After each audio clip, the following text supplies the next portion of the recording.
many Hall of Fames, is our next guest. And he has a new book, and we're going to get into that, of course. His business is about to pick up 50 years of wrestling in 50 unforgettable calls. And we bring in the author of that book and the greatest announcer in pro wrestling history, Mr. Jim Ross. Sir, how are you today? Oh, I'm good. Thanks, sir. The glowing introduction. I appreciate it. It's good to be with you guys. Great to see you, JR. You too, buddy. You too, big boy. And you know what, JR? I'm not even going to Wait. When you say big boy, you talking about me or Tommy? Or both? You're both heavyweights. I like heavyweights. No problem here, boys. You know, JR, something you've excelled at for decades. I know how much you love the pro wrestling business, but when you hear those words, the greatest of all time, the GOAT, the greatest announcer, greatest commentator, how does that make you feel? That's kind of humbling, actually. I'm not so sure how accurate it is, but I'm not going to turn it down. I don't turn nothing down, Tommy, with the covers.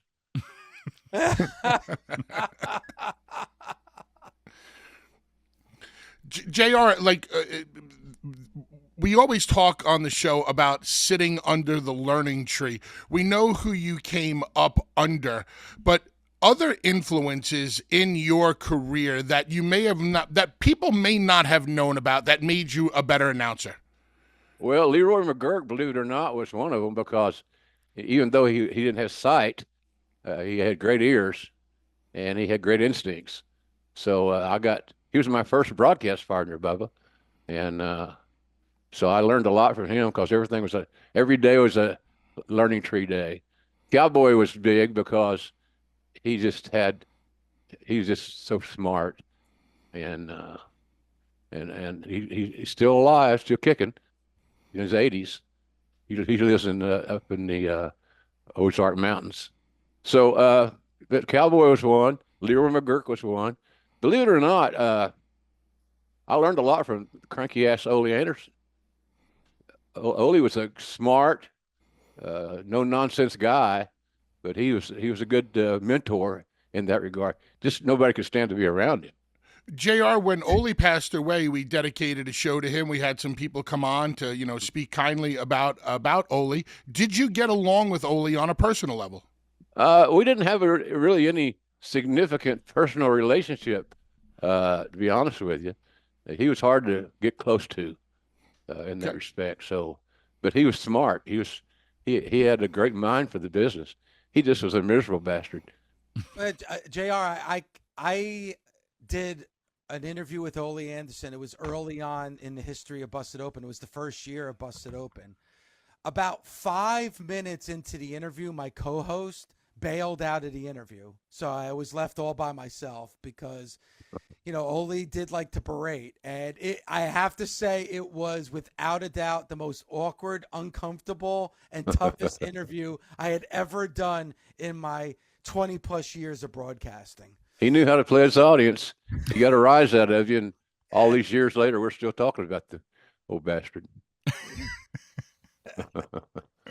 JR, earlier in the show, we've been celebrating the 5 years of AEW and their accomplishments so far. And earlier on, we were giving AEW a grade up until this point, A, B, C, D, F. You being in AEW basically from day one up until this point.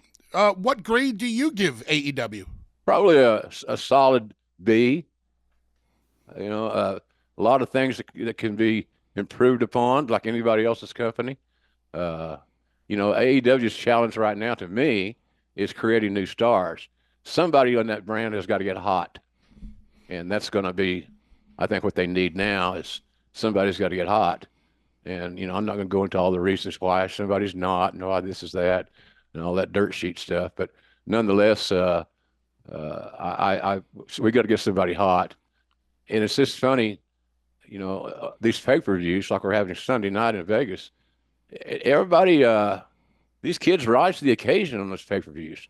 They really do. I know it sounds hyperbole, and I'm a company guy, and Tony Khan's paying me quite well to do my work, but golly, it's been really a fun run. I was concerned about going to work for a startup because I'd never done that before, and I'm really glad that I did. JR, when you talk, just 1 second, Tommy, I just wanted to follow up. You talk about getting somebody hot. Do you think that's going to lie on creative, or do you think somebody's going to have to get themselves hot within the company? I think the latter. Somebody's got to pull themselves up and tighten their belt, and let's go. Creative can get you in the ring, but once you get in the ring, it's up to the talent at that point, in my estimation. So I think it's a talent-based thing, Bubba. I really do. Okay. I was just going to say, we're celebrating 5 years. Do you have a top moment for yourself in AEW? Just something that, you got to sit back and either just watch as a fan or call it? I enjoyed the hell out of calling Cody and Dustin. Yeah. I think that might have been the most dramatic, motivational, emotional match that I called for them in the 5 years I've been there. It's ironically, we're back at the scene of the crime this Sunday night rather. But I thought that was it added all the elements, the emotion, the passion, the realism. They worked snug. They told a great story. They connected the dots, as I like to say. So that, to me, was the match now there's been other good matches, don't get me wrong, in 5 years, but that match stands out to me as the best AEW match that I called, and still stands that way today.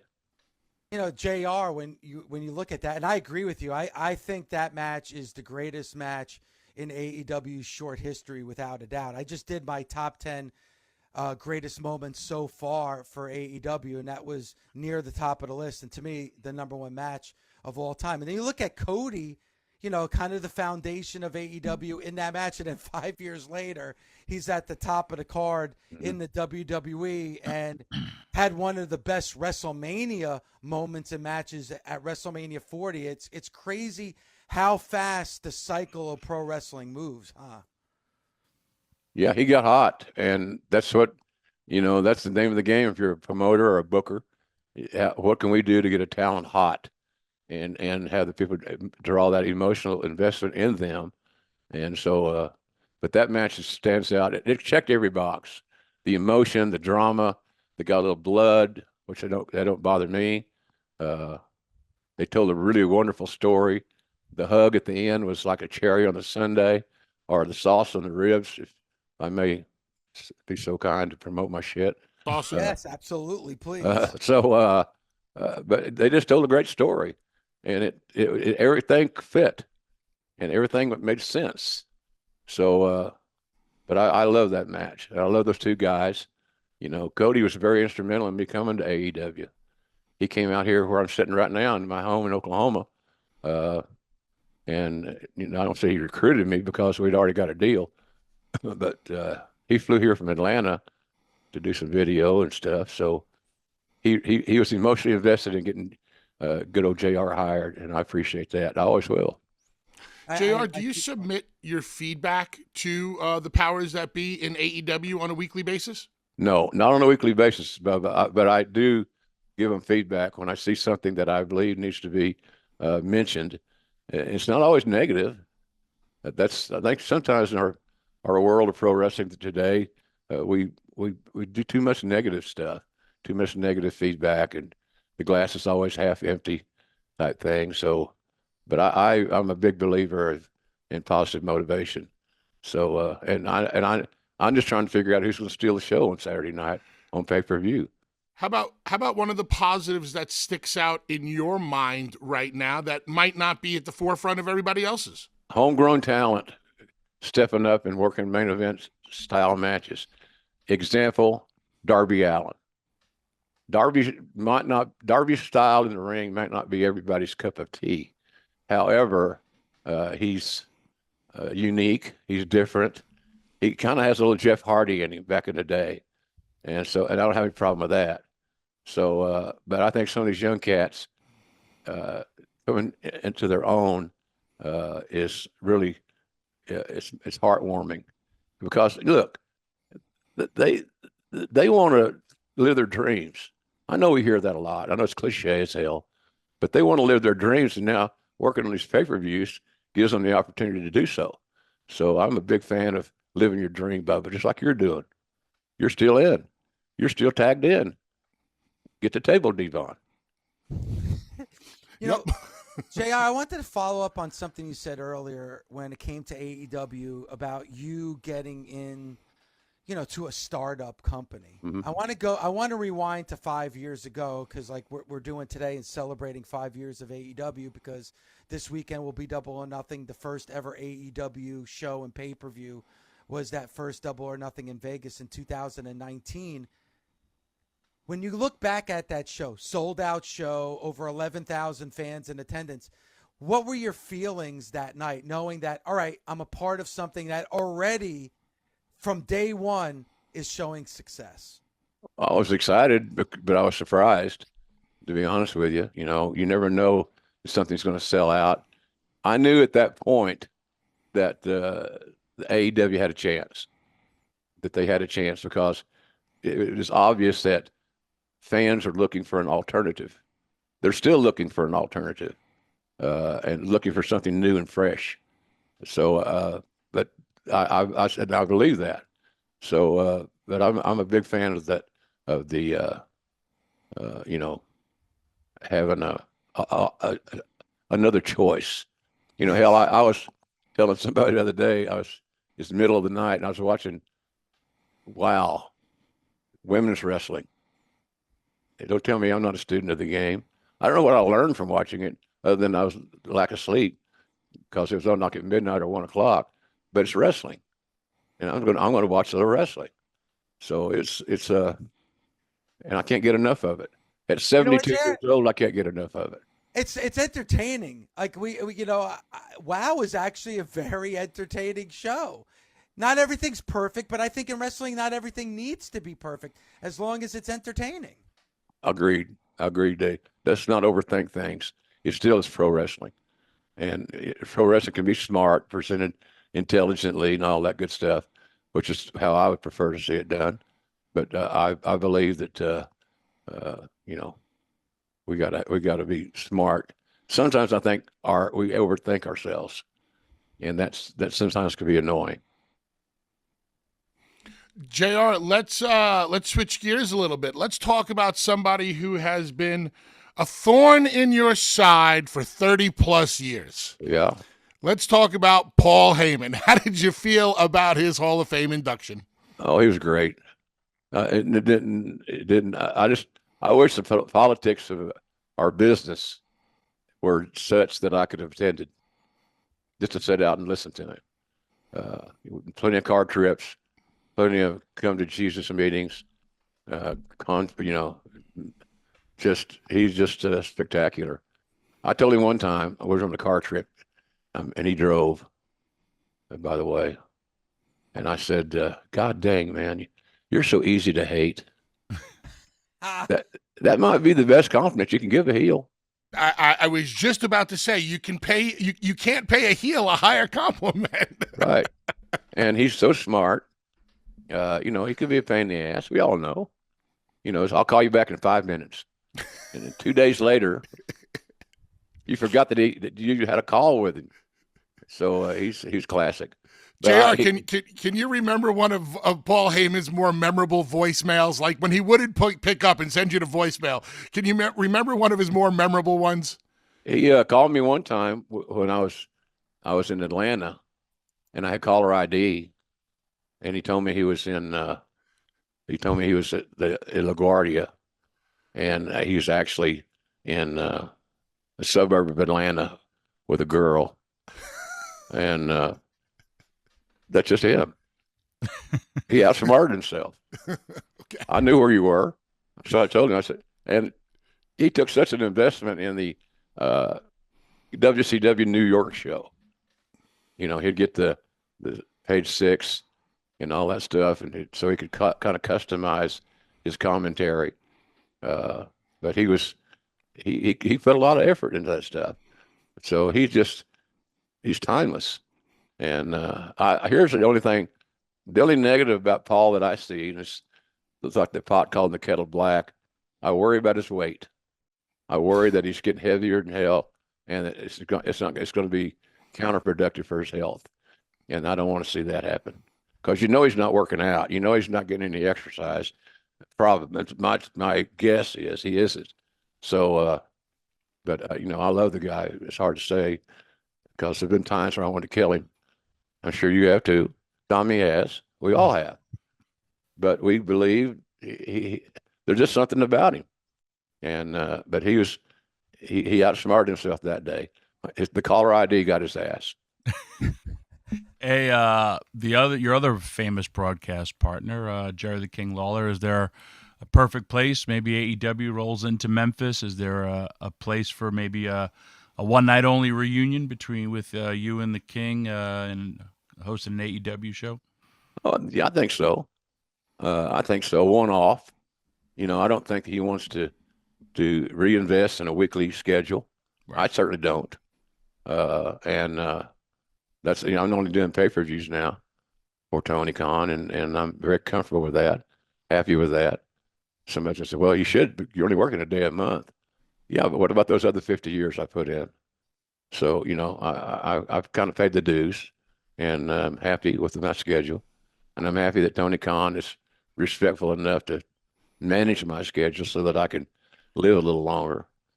So, but I still get excited about it, man.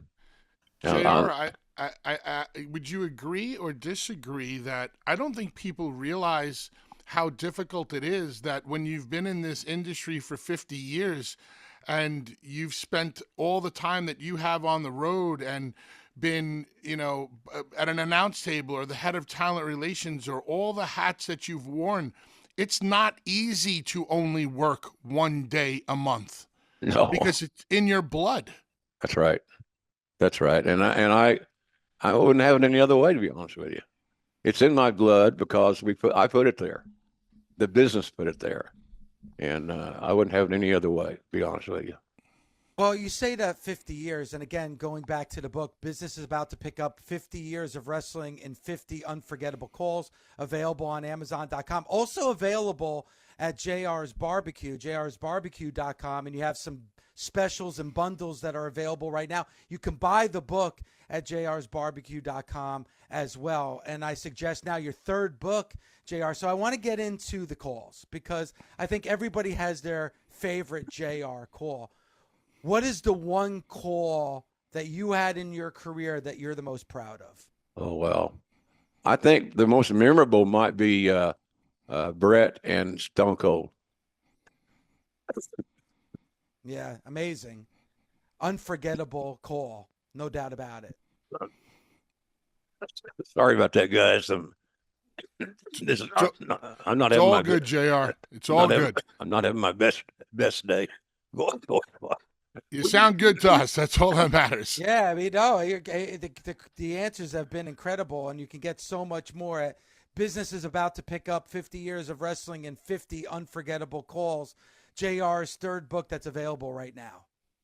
It's an interesting concept. I didn't know how it would work out. Paul O'Brien and I collaborated as we always do, and it seemed to work out well. We're getting great feedback on it. I think it's number one in Amazon Sports Books. At least it was last week, and so it's got a little momentum, and that's all it's what you try to strive for is momentum. And we got some momentum on this book, so it's good. It's good in that regard. I guess to call Brett and Steve just had great chemistry, and it was exactly the kind of wrestling match that I love. It was hard hitting, it was logical, it made sense. They had no problem connecting the dots. They sold. They were violent when they needed to be. It just was a great experience. I think about that match a lot. Definitely a great match. And Dave, to what JR just said, all of those points, that's why I'm looking forward so much to the possibility of Randy Orton versus Gunther in the finals of the Men's King of the Ring tournament for all of the same reasons that JR just pointed out. JR, a last question from me, a talent relations question. I can honestly say, and I've told you this over and over, when it came to talent relations, you were my absolute favorite head of talent relations because you were so easy to deal with. You were straightforward. I negotiated 2 contracts with you, and I don't think either one of those contracts took more than 5 minutes of a discussion. And when you wanted us to know something, you told us up front. Having a strong head of talent relations is very important for a company. Right. Is there somebody out there for AEW or within AEW that you would like to see in that position that you think would do a strong job for them? Brian Danielson would do great. Okay. He's level-headed. He's cerebral, student of the game. I love the guy, and he's a hell of a worker, and he has a great communication skill base. So he would be a guy that I would certainly consider in that role. You have to have somebody in that role that the talent can go to and seek counsel, and sometimes just to listen to them.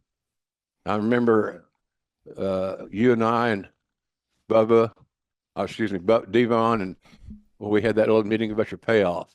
Was it WrestleMania or SummerSlam? It was TLC 1 at SummerSlam. Yeah. You thought it was a little light, and I agreed with you. And so we changed it. No big deal. That's an ego thing. I didn't have the ego to affect it. I wanted to be fair. You guys deserve more money. You got to remember too, Vince was involved in the payoffs for the pay-per-views. And so I go back to him. So I think these guys are a little disappointed. I think they're right in their thoughts. So and he agreed. He agreed. If you go back to the reason and logic, it's not that challenging. So, but you got to have somebody in that role. You got to have somebody. You got to have an offensive coordinator to get the plays in and to be help the team, shall we say? Double or Nothing coming up on Sunday, available on Triller TV. It's one hell of a card. JR, I'm really looking forward to it. Adam Copeland and Malachi Black for that TNT Championship. Timeless Tony Storm going up against Serena Deeb for the AEW Women's World Championship. Roderick Strong and Will Ospreay for that AEW International Championship. And, of course, Willow Nightingale, Mercedes, the first time we're going to see Mercedes in the ring for AEW. Swerve Strickland, your AEW World Champion, going up against Christian Cage, who's done absolutely fantastic work. And, of course, the new book that's available right now, whether you go to Amazon.com or JR'sBarbecue.com, and that is Business is About to Pick Up 50 Years of Wrestling in 50 Unforgettable Calls. JR, always an honor and a pleasure to speak to you. And thank you so much for the time. I appreciate you guys having me on. It's always good to talk to old friends, and I appreciate it very much. And it's a fun book. It's got some short chapters. I encourage you to read it. It's good. It's good for the can. You set it in a bullet and read a chapter when you're in there doing your business. And I think that's one idea. So I appreciate it, though, guys, very much.